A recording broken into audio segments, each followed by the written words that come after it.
Hey everybody, thanks for tuning in to the TFL Classics podcast.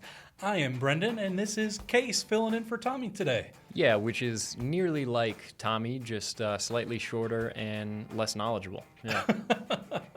Well, I don't that's debatable, I guess, but it depends on the topic we're talking about. If we're talking about trucks, I would go to Case before I'd go to Tommy. But British cars, though, it's Tommy all the way. Absolutely, yep.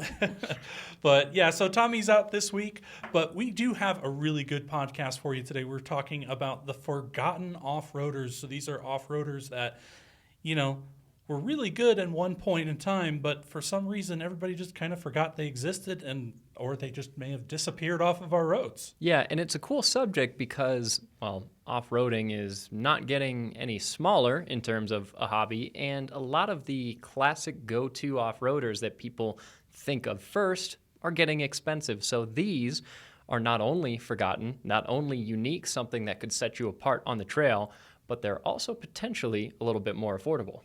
Yeah, that's right. I think just about every single one of these that we're going to talk about, you can get pretty easily for under $15,000 and go and take it straight onto the off-road trail and have a blast. Yeah, maybe a farm fresh, trail ready one. Probably not a concourse version of all of them that you would get for 10 grand, but at least with some amount of rust, you could get a version of all of these for under 10 grand. I think just about all of these will have some amount of rust. Oh, yeah. Especially if you're living out in the Midwest. Yeah, you're going to have a little bit of rust. Well, there's a lot of American vehicles on this list, so you're definitely going to have some rust in there. But well, getting into it, starting off at number 10, we have the AMC Eagle. Yeah, and what a strong start that is. Produced from 1980 to 1988, you could get it in a sedan, a coupe, or a wagon, but obviously the wagon is the coolest version. Oh, of course. Yeah, and this was actually based on the same platform as the AMC Concorde. And what I think is interesting is in 1981, you got the addition of the SX4 and I'm trying to pronounce this correctly. Camback? Camback? Is that what it is? And people will let us know. Yeah, so they were kind of like the entry-level version that was based on the AMC Spirit. So AMC at the time thought having an off-roadish SUV was so important that they based it off of two different vehicles. They had a huge line of these off-road sedans and wagons and even convertibles. And what an era for American cars. AMC really had some very interesting products in their lineup, and this is one of the coolest. I think it's aged pretty well because you just don't see stuff like this around. And also, pretty funny, in 81 and 82, they had a convertible version called the Sundancer. Imagine that. Yep. Yeah, we got a picture of that, too, the next one. The Sundancer, it was actually like a option, I think, that you could get at the dealerships. I don't think it came necessarily from the factory. But yeah, they were pretty cool. If you want to click over the next image, the people on YouTube will show us, or we'll get to see that. Look at that thing. It's almost kind of like a T-top with a Landau top on the back. It's very interesting looking. If that's not an aspirational vehicle, I truly don't know what is. And for those of you that might be confused about what exactly the Eagle is, if you haven't seen it before, basically they're four-wheel drive cars, sedans, wagons, as you see here, a convertible. This was, in fact, the first domestic U.S.-built four-wheel drive vehicle with independent front suspension. But there's some actual trail-ish pedigree built into these. Yeah. It's kind of cool. Yeah, it is. So much so that Four Wheel Magazine said in 1980 that the AMC Eagle was indeed the beginning of a new generation of cars, which I think is really interesting because we didn't have all-wheel drive cars prior to the AMC Eagle. So this really was a trailblazer in the time. I mean, even Subaru wasn't really doing it wasn't really a common thing to have a regular car like this that was four-wheel drive. I don't know if Four Wheeler Magazine's 1980 statement about this being the new generation of cars, the beginning of a new generation of cars. I'm not sure that quite came true, although it depends, because some people say that this was kind of a precursor to crossovers. If you look at it that way, then maybe they got that right. Yeah. And so the other thing that I like about these is the interiors. So the interior on them It's full of like Wow. wood and brown leather. It's full of very, wood and brown. Yeah, it's very like late 70s, early 80s on the inside. And it's a classic look. Like actually a pretty comfortable car to drive. They're not super fast, but they're fairly capable off-road with giving you that extra ground clearance. It really did look like a lifted 70s sedan, which is just kind of crazy. I mean, lazy boys for seats, shag carpet across the floors, more wood in the dash than in the inside of most people's homes. I mean, it's it's cool. Yeah. It's very cool. I think these are vehicles that if you were to take it to a car show or have it on a trail, if what you're going for in any capacity is looks and standing out, you'd be hard pressed to do better than this. Absolutely, especially with all that wood,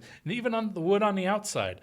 And this was actually the last vehicle made by AMC, and that's why they kind of switched it into its own brand, calling it the Eagle brand. So some of you may know like the Eagle Talon or I don't know, what were some of the rebranched Chrysler Eagles out there, but that is where this came from. It just switched into its own brand, which that died too, unfortunately. Yeah. So a pretty cool, bright spot in AMC's history. One of the vehicles from AMC that I think has left one of the most lasting impressions.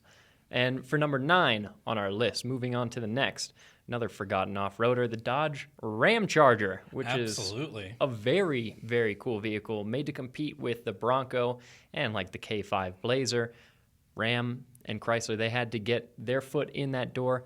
Didn't quite go as well for them as it did for Ford with the Bronco and even Chevy with the Blazer, but they tried their hand. Yeah, these came out in 1974 and were based on the D-Series truck. And they were actually also sold under Plymouth as the Trailblazer. And Trail Duster. Oh, I'm sorry. You're right. The Trail Trail Duster. And Trailblazer is that's a Chevy thing. something else entirely. But yeah, there were actually 2 generations of the Ramcharger that didn't look drastically different. The first generation was 1974 to 1980, and that's what we have pictured up here. And the thing that I think is most interesting about the first few years of the Ramcharger is, did you know that the roof was optional? Yeah. It came from the factory as a convertible. It didn't even have B pillars or C pillars, nothing. It just had, it was basically an SUV with a windshield and 2 doors. Imagine not selecting that option. Right. Seems like a misstep. Yeah, I think that's interesting. Here's one with the top off. Yeah, so you could order it from the factory. If you're watching on YouTube, we've got a picture of it sitting here, and it literally looks like somebody chopped the roof off of a Ramcharger, but that is how they came from the factory if you didn't order the roof option. Yeah, and then the second generation had a welded steel roof instead of a removable one, which takes a lot of the fun out of the equation. But you had quite a bit in terms of engine options. So a base engine would have been a 3.7-liter slant 6. Not an exciting engine. But they are known for their reliability, those slant 6s. Yeah, I had a D-Series truck, and that's what everybody would tell me. Oh, those are legendarily reliable. Everybody in the comments was talking about the reliability of those slant 6 engines. Which is great until you get passed by everything on the road. Yes, that's true. Yeah, that truck was slow. I can't even imagine if it has an entire steel roof on the back, how much slower it is. Yeah, and I'm sure it's not any better. And then you could also get a 5.2 or a 5.9-liter V8. Definitely the cooler choice, obviously. Sure. Who doesn't love V8s? Yeah, and I think a version of that 5.9 eventually ended up making it into, like the Dodge Ram pickup trucks and the Dodge Dakota eventually, and the Jeep Grand Cherokee 5.9 Limited. Obviously in a much more advanced form, but that just kind of goes to show you how long-lived that 5.9-liter engine was before they finally discontinued it, in like the early 2000s? And this is also back in the era, too, when people drove their off-roaders with manual transmissions. So you could get these with manual transmissions, anything from a 3-speed to a 5-speed. Man, having one of these old Ramchargers in good shape, without rust, which would be hard to find, but with a 5-speed and a V8, that'd be cool. Could you imagine, wasn't a 3-speed like a 3 on the tree? Oh, yeah, back in the day, whatever Yeah, 3-speed they probably had on there, I I'm think sure it was. Could you imagine going off-roading and having to shift Yeah. with a column shifter? Column shifting like a station wagon. That'd be something wild for sure. I can't even imagine. would Like, be it's hard enough interesting. to go off-roading with a manual as it is, but then adding in the fact that it's on the column on top of that, It would feel strange. yeah, Yeah. it would. I can't even imagine. Well, I wanted to. So since we haven't had you on the podcast before, I wanted to ask you about your fleet. So you have some interesting vehicles, and Debatable. well, I think they're interesting because I don't I have to appreciate drive them that. every day. Yeah. So Case has, if you've watched the TFL Classics channel, you have probably seen loads and loads of Case's Corvette. But a lot of people don't realize that you have a few other vehicles too, right? Yeah, well, if you've been watching classics for a while, you've probably seen way too many videos on my truck. Yeah, the truck's still good. Actually, recently, we've had a couple intense cold snaps here in Colorado. You would figure, Colorado obviously gets cold, but we've had especially cold days considering that it's the Front Range. Usually doesn't get that cold here. So I had to do a little bit of tweaking on my truck just to make it happier in the cold because it's an old 5-speed 12-valve Cummins. It's hot rodded a little bit. The fuel pump timing is advanced, so it doesn't love the cold. But I added a fuel heater element that helps with just keeping warmth in the fuel system because I have a lift pump that moves the filter to the frame instead of under the engine bay. So the truck is doing well to try to avoid getting too in the weeds with it. Yeah, the truck is doing well. I mean, the Corvette's doing well. The vehicle of yours I'm most interested in. That's probably because I never get to see it. Is the Mercedes. There's a reason you never see it because it almost never works. It's funny. Every time you fix something, 2 more things break. It's kind of the nature of having an old German car. That was What year is your Mercedes? It's a 1973 280 SEL. Okay. I actually thought it was a 72 for a long time, and then I finally got the documents for the car, and it's actually it's a 73. It was my great-grandfather's car. I love that car. I never would have picked a Mercedes for myself just because, every story that you hear about maintenance on German cars, all of it rings true for that car especially. So it's a pain, but when it works, it's fantastic. And someday, when it warms up a little bit and there's not any chance of snow on the roads, you will see it. That'd be great. Have you ever seen it? I have never seen it. Huh, Well, yeah. I've seen it in you and Tommy In did videos, a video, with yeah, it, but I've never actually seen it in the metal. It'll in happen. The leathery. The occasional Friday when I wear my nice shoes and in my nicer pair of pants, maybe if the weather is good and I'm feeling good, every once in a while it'll be parked out there, but not often. Corvette, on the other hand, I drive more than the truck so long as there's not snow on the roads, and that car is phenomenal. Are you bored with it yet? Not even close. No? That car offers me the most fun for the least amount of having to do things for it of any vehicle that I've ever owned, if that makes sense. The maintenance on it is pretty easy. It drinks a lot of fuel, but it's so much fun, and it asks, at least so far, very little from me as an owner, operator, maintainer. Nice. But what about you with your fleet? I noticed that there's a big bad 2500 Suburban out there.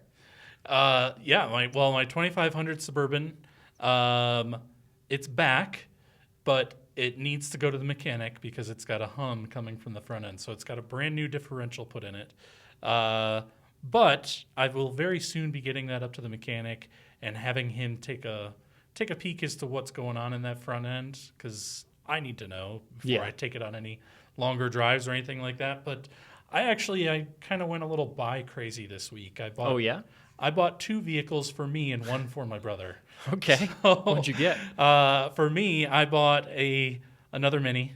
A 2000. Another Mini? Yeah, I bought it. So this will be my second Mini. Double that I the own unreliability. currently.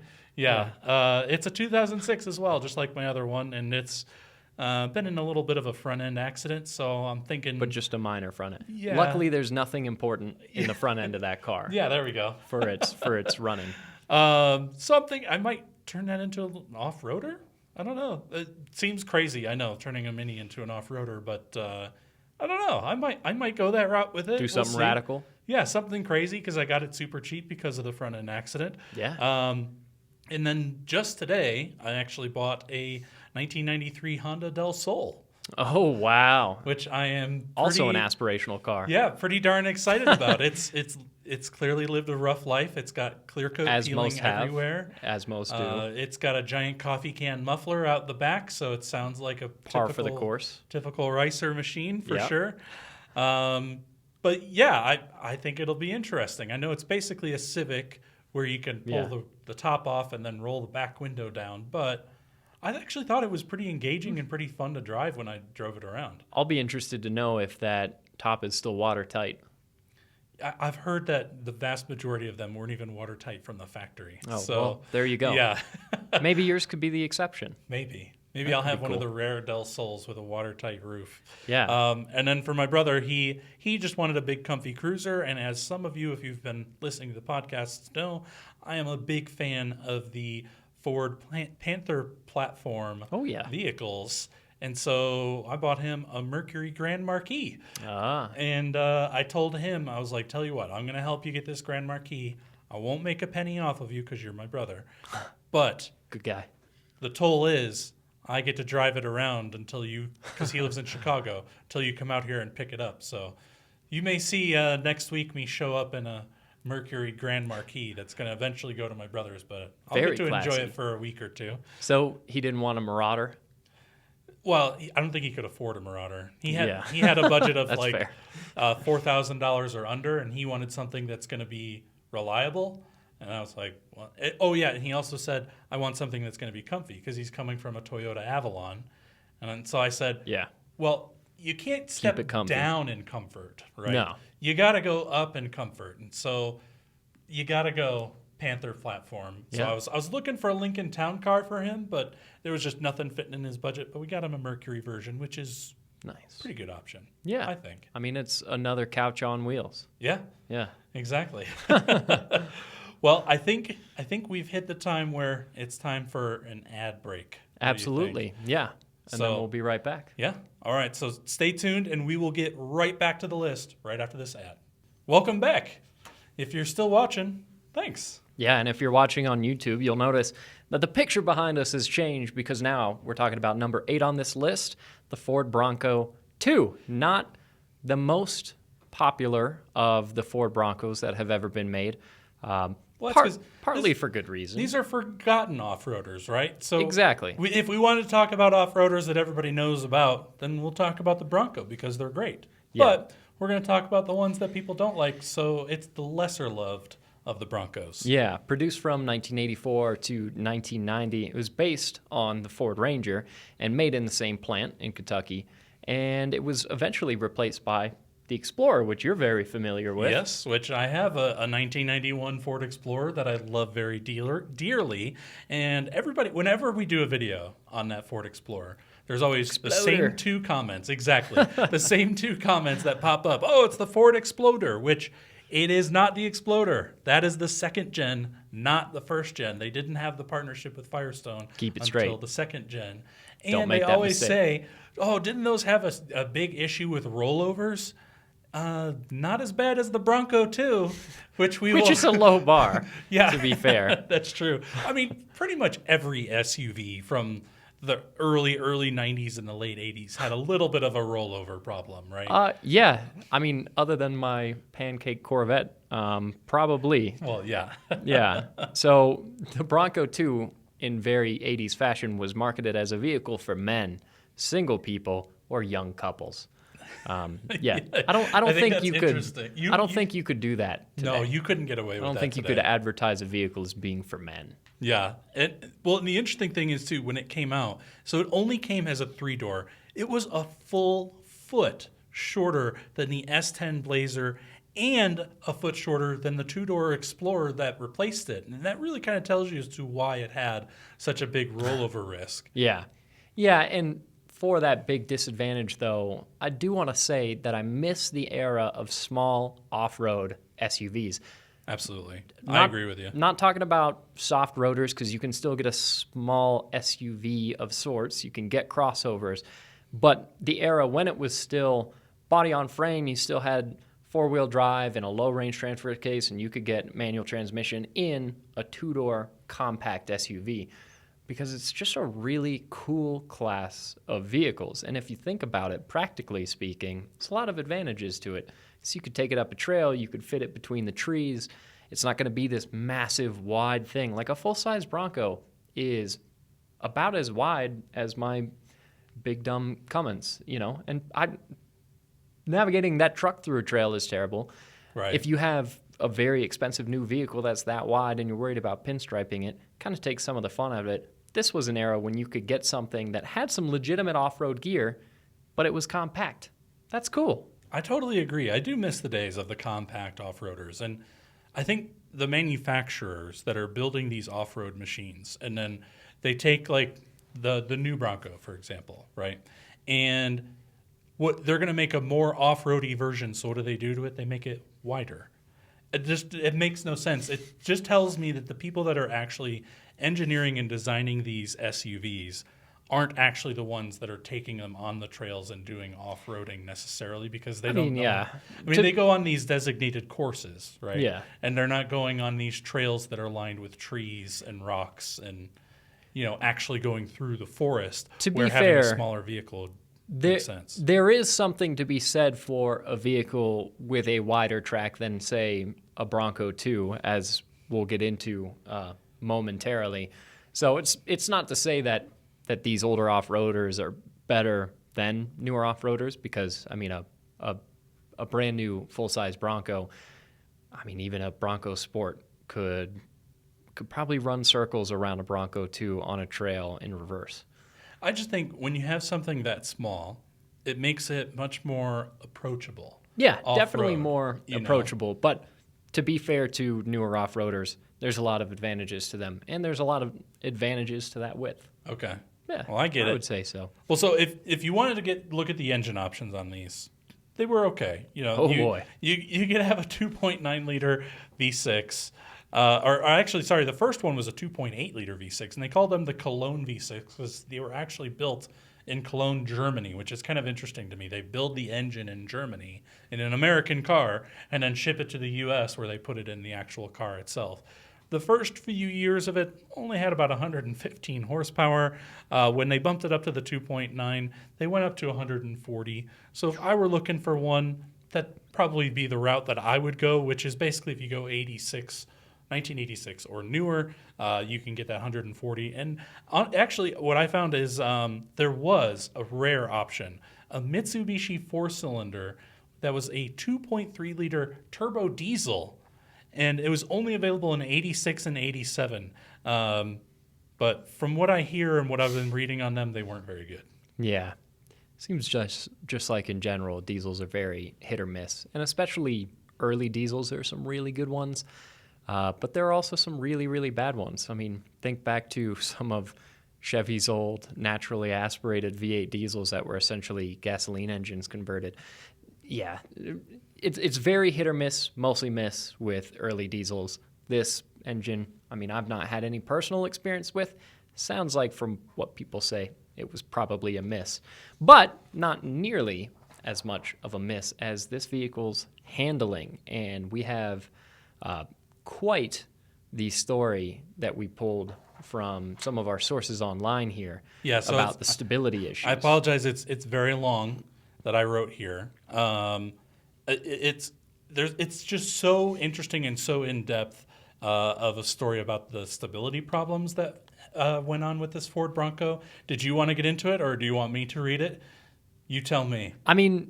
We could either do it word for word, or we could pull some of the highlights out of this this big quote, basically, that we have.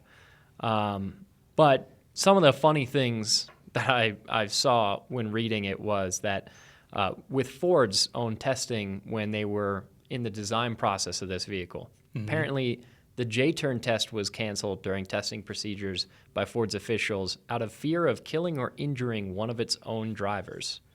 Yeah.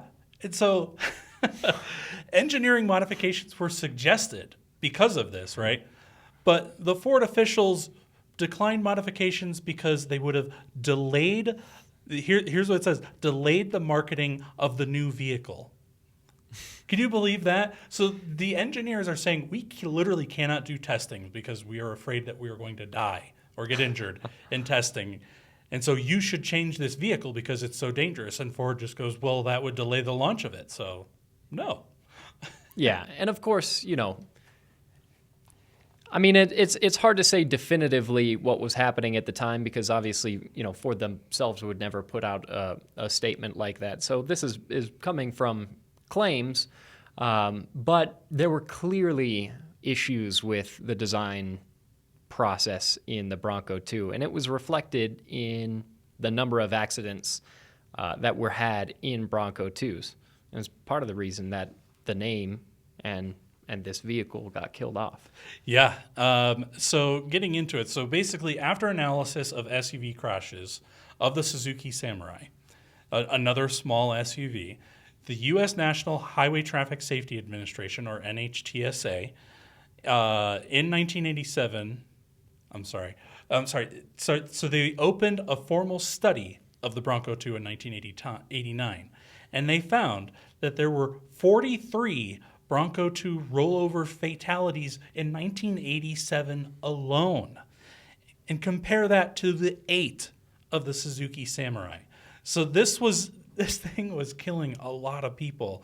And so accidents data in 4 states showed that the Bronco II rollover rate was similar to other SUVs. So the investigation was just closed. And then the NHTSA declined to reopen the investigation in 1997 after more Bronco II crashes. And it was estimated that 260 people have died from the Bronco II rollover crashes, which is several times more than in any similar vehicle made by that time. Yeah, and apparently Ford paid out around about $113 million to settle 334 injury and wrongful death lawsuits. But the company maintained that the rollovers were overwhelmingly caused by bad driving or unsafe modifications to the vehicle. There's obviously 2 sides to this story and the history around the Bronco II, but regardless, it's not a vehicle that went down in history as being known for having good handling. So this is a forgotten off-roader, maybe forgotten for a good reason. Yeah. I mean, Ford can say that all they want, but think about it this way. Geico actually stopped writing insurance policies for the Bronco II. And by 2001, Time magazine reported that the notorious bucking Bronco II, as they called it, rollover lawsuits had cost the company an estimated $2.4 billion in those lawsuits. So I can see why the Bronco II name died quickly and fast. Yeah, that went away, and probably for the better. And I did put an image in there, if you care to show it, of just what does happen on the next one in these rollover accidents. And you can kind of see how, if you're watching on YouTube, the roof kind of caves in and the frame doesn't really protect you. And that's why they have these issues. But yeah. Anyway, so sorry to make it kind of dark. Safety in 80s vehicles, not necessarily a high priority. Right. But I think it's important to talk about if you're going to talk about the Bronco II as an off-roader. It's a big part of its history. It's a big part of its history, and it's just something to keep in mind if you're going out and buying one. Not necessarily saying you shouldn't, but it is something to keep in mind. Yeah. Now, next on the list is something that's a lot more fun, a lot more cheerful, because this is a soft-top first-generation RAV4. Yeah. So wow. These RAV4s, a lot of people have seen everywhere. In fact, we had one here. We named it Cole after one of our video producers. Ours wasn't a soft top. Yeah. And it also wasn't a 2-door, and it wasn't manual, and it wasn't all-wheel drive. So it was about the least interesting version of the first-generation RAV4. But this is arguably the most interesting version. Yeah, I think it is really interesting, and they didn't sell a whole lot of them. Imagine that. And I think a lot of that had to do with the fact that typically with a convertible, right, you get the added benefit of being able to remove the entire roof and have that open air experience. But in reality, with this one, the convertible top part of it was only on the back. So it's kind of more for the passengers in the back seat to enjoy. You did have this removable sunroof-ish type panel on top that you could pull out of it, but the actual convertible part was just on the back half of the roof. You know, many have tried and many have failed in the realm of soft top SUVs. And really, Jeep has done it probably the best, you know? Yeah, I think I'd agree with that. I mean, Jeep. The new Bronco's pretty good, but they've had a lot of problems with their tops, haven't they? Yeah, one, they also just, the new Bronco hasn't been doing it as consistently as Jeep has. Jeep has done really well with soft top SUVs. There are a lot of past cases of companies attempting soft top SUVs that went really, really horribly. Nissan tried their hand at it. There was the Evoque too, the soft top Evoque. Yeah. Well, it wasn't there the Murano Cross Cabriolet. Yeah, that was the Nissan. Yeah. This is not that bad. This is fun in its own way, but not surprising to hear that it didn't sell that well. Yeah, I mean, it is interesting if you think about it this way. Like, we're talking about Jeeps, and you think of like the Suzuki Samurai, which had a very similar top, or like a Geo Tracker or whatever. The thing that I like about this top is instead of it like disassembling like you would on a Jeep roof, it just folds down back like a regular convertible, so it's easy to plop it right back up. Gotta love that. Yeah, and you could have it with a 5-speed. So if you had a 5-speed soft top RAV4, that means you know how to party. Now, for our YouTube people, you are showing a picture of the back of one of these RAV4s. And the thing that I just caught in this picture that I think is really interesting is someone, I don't know if this was a factory option or not, but somebody put mud flaps on it. And do you see what they had to do with the exhaust in that mud flap? It's poking through the mud flap. That's interesting. Isn't it? That is quite the decision that somebody made there. Oh no. No. Oh, well, now we're getting a preview of what's to come. There we go. All right. Well, anyways, yeah. So the other thing I do like about the RAV4s is the interiors. Although they're very basic and bare bones, they do have some really cool seat patterns going on. Dude. Very 90s looking colorful rad 90s seats in cloth. I really wish that cloth seats hadn't gone away, because especially 90s cloth seats, while they probably weren't as durable as today's cloth seats have this harsh, kind of scratchy fabric to them. They're not like the home furniture soft cloth that you used to get back in the day. And these are also super fun colors. So I do miss having fun looking seats, especially. Most of this interior is pretty drab, but those seats, they really make it pop. Rad is the only word for it. Absolutely. Yeah. All right. Well, so moving on to number 6, we have, and if you're on YouTube, you got a little sneak peek behind the curtain there of the Isuzu Vehicross. This is a vehicle that I have actually pined after for a long time. Yes. I think it is just such a unique and interesting piece of history that Isuzu came out with. In the States, they came out with it in 1999 and only made it through 2001. And a lot of people think, well, it was just a sales, it was not a sales success. It did terribly, right? No, they intended from the beginning to build very few of them. They wanted it to be a kind of a rare car.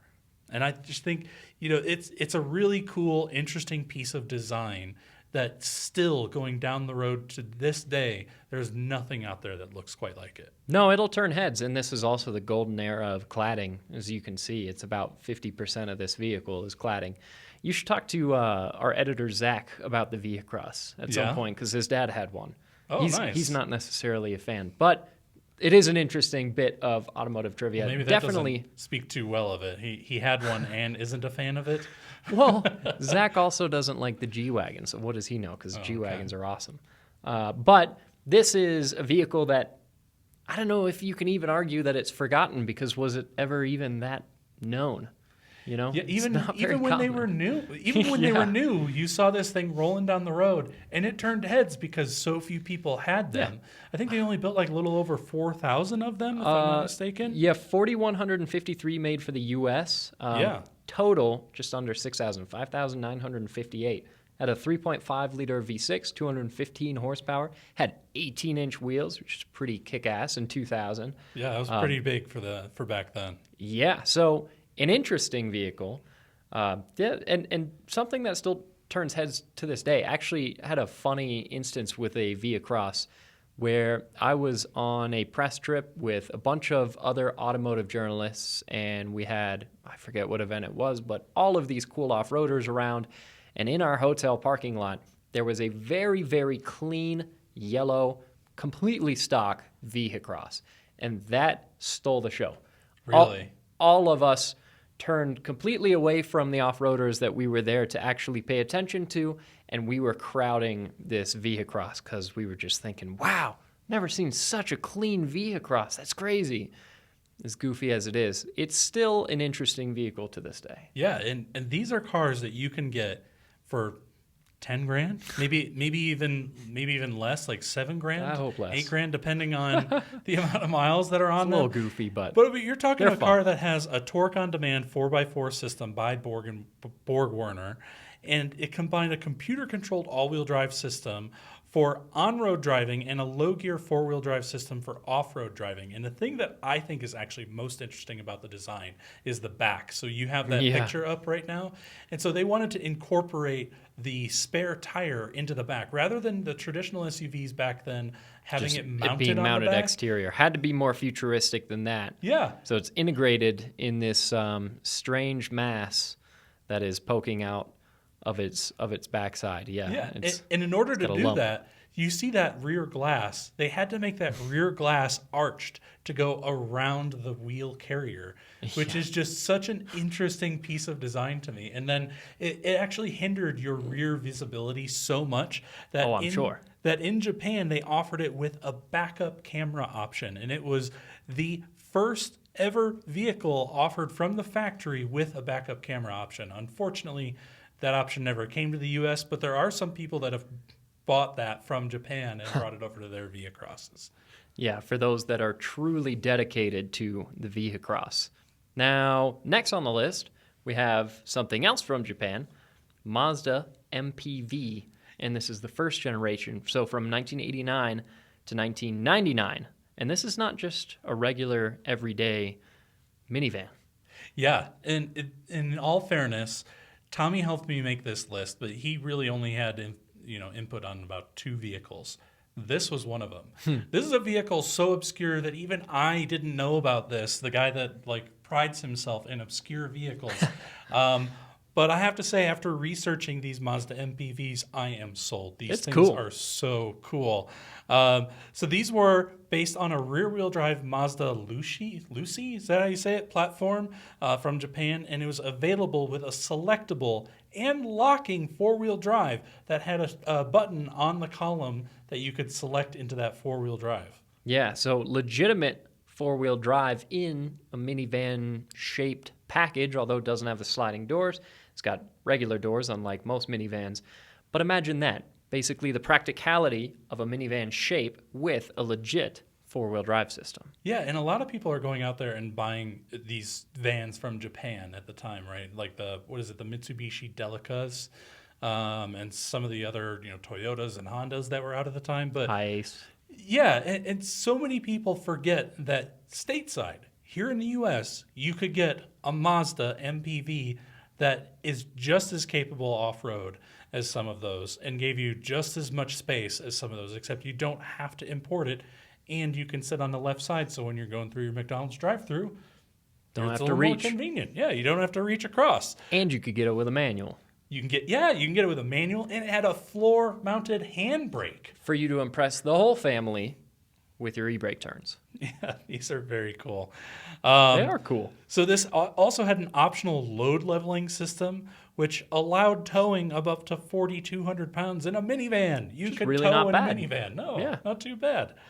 And so In 1997, the one that I think is the most interesting looking, unfortunately you can't get these with a manual, they offered the All Sport, which had this body cladding and wheel arches on there, which I think actually made it kind of look pretty handsome. That's one word for it. Those wheel arches are interesting. They look like wheel arches that came from an auto parts store. I mean, they're color matched more or less, but they don't really look like they belong, do they? Yeah. I'm glad you like them. But look at that. Yeah, so this one, Lifted, if you're on YouTube. Off-road lights. Yeah, I found one that had been modified to the way that I would modify it. That's a mean MPV right yeah, there. if you were to pick up an MPV, this is what you should do to it. It is Safari MPV. Exactly. It is built and ready to go. It's got those rally lights on top. It's lifted with big old, looks like 30-something inch tires and a bull bar on the front. Yeah, you probably don't want to put too much tire on it because your options were 121 horsepower 4-cylinder or 155 horsepower 3-liter V6. So even with the optional bigger V6, you're not going to have that much torque to turn big tires. But, I mean, well, not like you could fit much more tire than this one has on it. Yeah. Well, but that's cool, though. Yes. I like that. So I think I would drive that. I think it's time for our second ad break. Are you okay with that? Yeah. I hope you guys will stay with us. We promise we will go right back to the list as soon as we get back. So stay tuned. All right. If you are still with us, thanks. And we're going to move on right on to number 4 for you. Number which is 4. The Geo Tracker. A Geo Tracker. Who doesn't love that? Yeah, this is another slightly awkwardly stubby 2-door backseat convertible thing. It's kind of like the RAV4 soft top, but it's a Geo Tracker instead. Absolutely. So these were developed in partnership with Suzuki, and they were built in Canada in the same plant as the Suzuki Sidekick, except for 1989, which I thought was interesting. They actually built them in Japan for the first year because the factory hadn't gotten up and running yet.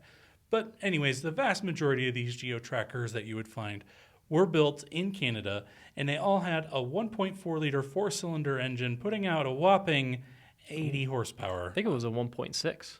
Oh, you're right. I'm sorry. Oh, I misread there. 1.6 4-cylinder, 80 horsepower, except if you got the 96 or newer, it up to 96 horsepower. So it was never really a powerful unit. No, not especially powerful, but still had some features that made it pretty likable, and even compared to that RAV4 soft top, this, you had a high-low 2-wheel drive or 4-wheel drive option, so arguably more legit off-roader. And I have seen people who run these pretty hard off-road, have a lot of fun with them, and you can get them unbelievably cheap. I mean, people are nearly giving these things away. Well, Suzuki Samurais have actually shot up in value of recent, but for whatever reason, that hasn't affected the Geo Trackers as much. So I think it's a really good bargain right now. The Samurai is cooler than the Sidekick and the Geo Tracker, you could argue. I think Nathan would argue that because he had a Samurai. He liked his Samurai a lot.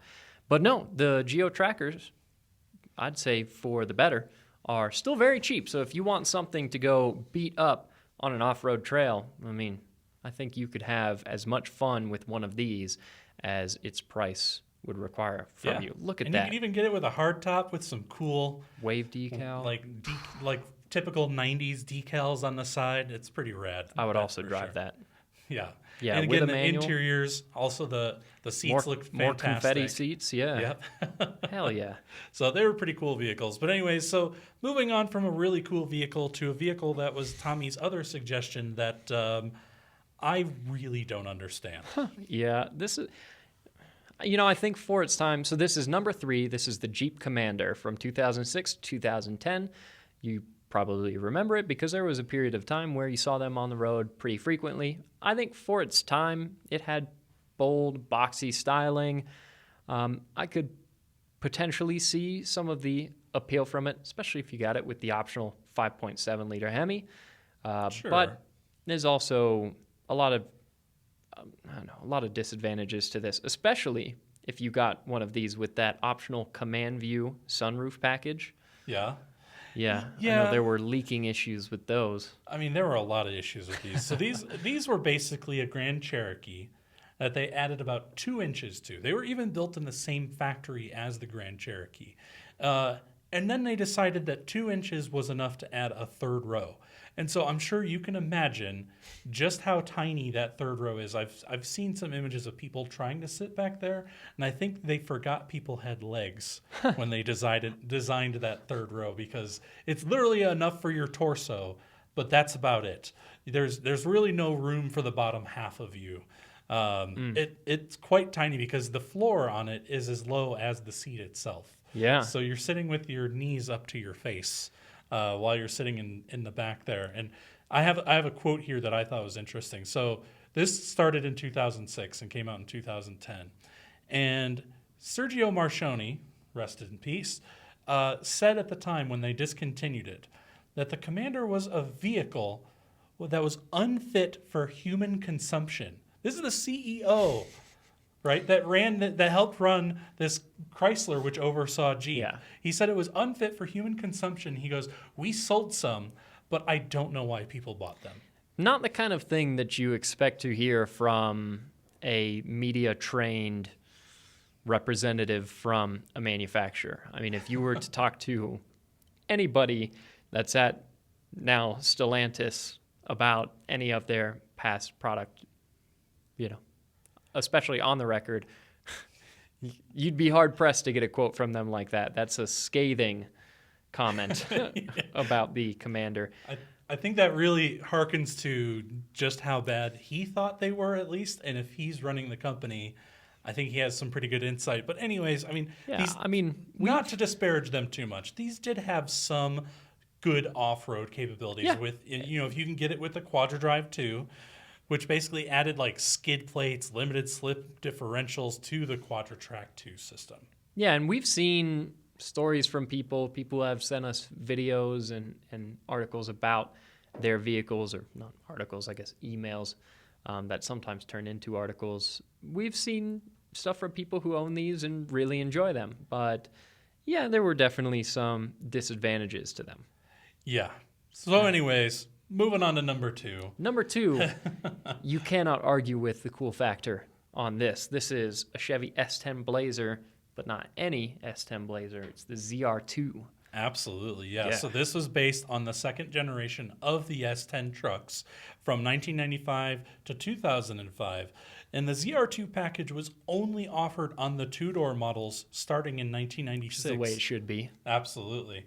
And again, going to the small SUV off-roader, right? If you want to build a capable off-roader, you want something a little bit more nimble, a little bit easier to get over those rocks and obstacles. Lightweight, yep. Exactly. And so this wasn't just any sort of off-road package, right? They did a lot to this thing to make it off-road worthy. Absolutely. I mean, we have on our list here, it was actually 3.9 inches wider. It was lifted 3 inches, had larger 31-inch tires, which is nearly as big as any tire that you could get now on a Chevy truck, and that's back in as early as 95. Larger wheel and axle bearings, front sway bars that were different for the ZR2 model. It had skid plate, special Bilstein shocks, beefed up rear axle, 4.3-liter V6, 190 horsepower, an engine that they made a lot back in the day. Not as exciting as a V8, but this is also a pretty small SUV, so you wouldn't necessarily expect a V8 in it. Locking rear diff, so a lot of really good running gear for this small off-road SUV. And again, just back to the era of two-door SUVs with real off-road running gear. What an age that was. It was. And I mean, I wasn't, I guess, really around for it, but in hindsight, for me at least. Well, I was, cool. And they were cool back there then. They're still so cool. if you're interested to see just how good these things are off-road, I actually did a video on our TFL Classics channel because I briefly owned a ZR2 where I took it and a first-gen Explorer going head-to-head through our off-road course. So if you're interested in seeing that, check it out over on the TFL Classics YouTube channel. But yeah, these are fantastic vehicles. And the other thing that I want to go to before we get to number 1 is I want to talk about TFL bids. So we have been pretty good at selling some cars lately. We've been getting a lot of submissions, and thank you all for supporting us over at TFL Bids. And I just want to say, if you want to sell your cool car, we promise to get it listed and sold faster than any other automotive auction site. And you will talk to me or Alex directly if you submit your car with us. Yeah, exactly. You're not going to get sent to some machine. You're not just going to be lost in a stack of emails. You're going to be, like you said, working with Brendan and my buddy on the motorcycle side, Alex, directly to list and sell your vehicle. And yeah, we've been having a lot of really cool machines up on bids recently. Yeah, we even just sold a motorcycle, a Yamaha, An R1. An R1 motorcycle. Big bad R1. Didn't Hell that yeah. thing have 170 horsepower? Oh, yeah. I can't R1s even are imagine. terrifying. That Yeah. is so scary. Yeah, it's got almost as much horsepower as a Chevy Blazer. Yeah, and something that weighs, what, 400 pounds? Yeah, Maybe? little over 400 pounds. Yeah, that's scary. But yeah, so we'll sell your car, and we do bikes too. So if you've got something interesting, Yeah. send it on over, and we'll see if we can get it listed. And if you're looking for a cool classic vehicle, we've always got something live going on there. So check out tflbids.com. Well, anyways, let's move on to number one. And Wow, what a picture. What a picture you grabbed for that. And I put up the car that I want more than anything right now. and Really? that is a Suzuki X90. So- Yes. Just for the record and for my credibility, I had no say over how these vehicles were ranked. I just got thrown into the mix here. Tommy said, I'm getting on a plane. You and Brendan do a podcast. So pitch me the Suzuki X90. Well, so I love a good, weird, odd vehicle. And this is weird and odd. So Pitch is think well about going well so far, yeah. the Geo Tracker, which you talked lovingly about. Think about the Suzuki Samurai, which you also talked lovingly about. More or This less. is essentially the same vehicle, Just uglier. a face only a face only a mother But look could at those love. seats. But you have Wow. super rad interior seats. You can get it with a manual transmission, 5-speed manual. It's a 2-seat vehicle with T-tops. Imagine having T-tops are an good. off-roader that has T-tops. Come on. Yeah. You want this thing. I've used the word several times in this podcast, aspirational. Nothing is more aspirational than T-tops. You can ask anyone who's still rocking a mullet, and they will confirm that. Yeah, okay. I can see some appeal. It's a little hard for me personally to get past this bubbly exterior styling, but those seats go a long way. Yeah, it's definitely an unconventional styling design choice that they made, because this actually good word. replaced the Samurai, which was a hugely successful Bold. vehicle for Yeah. Suzuki. And this fell very flat for them. And I think it's because, it wasn't a great looking vehicle, but You think? it was unique. It was different. No one else has really done anything like it since, probably for good reason. The strangest It's thing. just an interesting vehicle that they didn't sell many of them, so it's pretty rare, but still pretty cheap. You can get these for like $5,000. 5,000? Yeah. Oh can God, get that's a- a raw deal. Why? I think it's pretty cool for $5,000. You can get a pretty capable off-roader and take the roof off, or most of the roof. My question is, why does the roof line not go all the way back like pretty much every other SUV-ish type thing that exists? Why is it half sedan, half... I'm guessing sort that's of for an SUV. rollover standards. So I'm guessing you Well- probably had to have some sort of structural integrity back Well, then. yeah, but they didn't have to have this weird trunk deck lid like it's... I don't know. This is very strange. I think this It car is. is confused about what it is. Yeah. Maybe a I'm little weird. confused about what I want in a car, but it's That could also be. I love weird, odd vehicles that are like, people just don't realize how rare they are and how interesting they are, but you can get them for super, super cheap, because as a principal, I generally don't buy cars for more than $5,000. and this fits within my budget. Yeah. Well, if your pitch is based around it being weird, then I would say your pitch went well, because it is weird. Yeah, this is a strange vehicle. I guess it depends on this top 10 list how you want to rank. Number one, is this the most forgotten off-roader?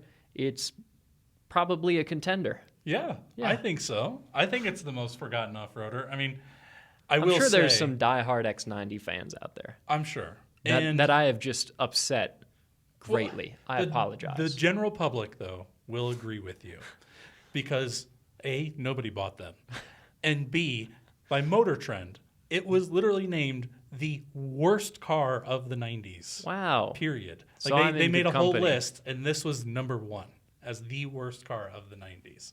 Yeah, I am sure that there are some diehard X90 supporters out there, and I'll tell you what, you shoot us an email and come by the studio, and we will film your X90, and we will relay to the world how misunderstood your wonderful vehicle is.